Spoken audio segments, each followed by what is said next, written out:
So this keyboard didn't start as something special. It was just supposed to be a cheap experiment. This is the Ajazz AK820, one of those budget mechanical keyboards that kept popping up everywhere. Recommended lists, comment sections, random best under $50 videos. People kept calling it smooth, creamy, surprisingly good for the price.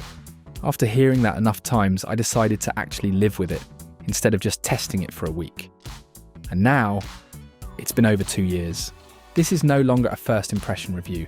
This is what the AK820 is like after real daily use.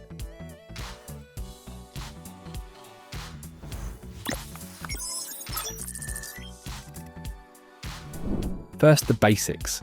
The AK820 is a 75% layout with a knob, gasket-style mounting, hot swappable switches, and full RGB.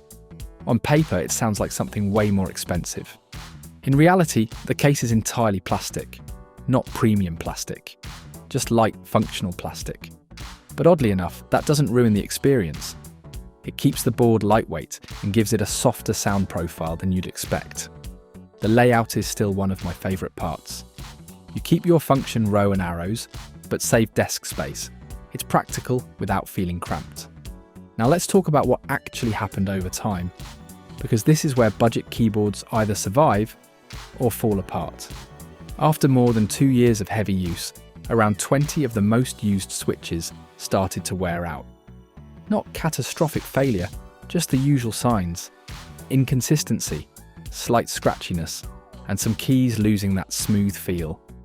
The stock switch in my unit was the Ajazz Sea Salt Linear, perfectly usable at first, but clearly not built for extreme longevity.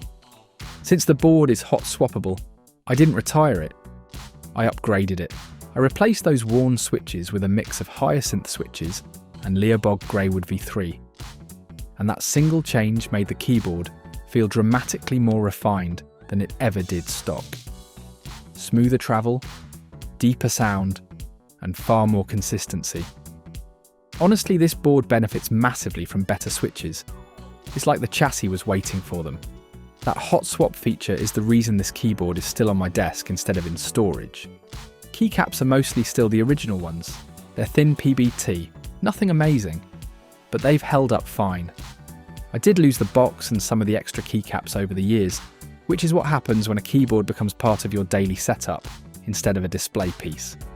I still have the included key puller though, and yes, it has seen a lot of use.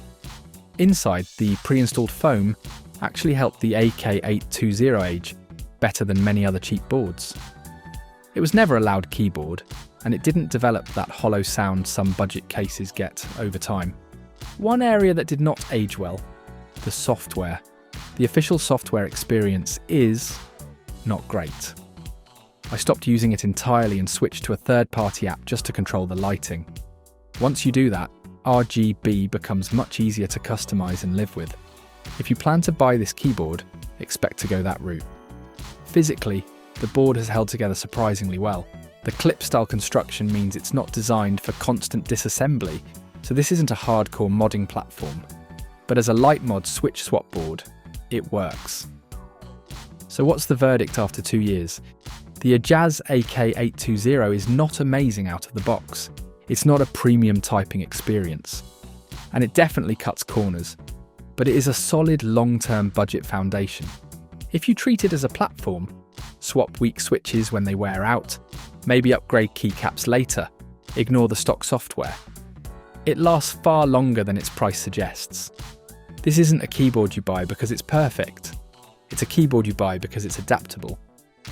And honestly, the fact that I'm still using it after 2 years says more than any spec sheet ever could.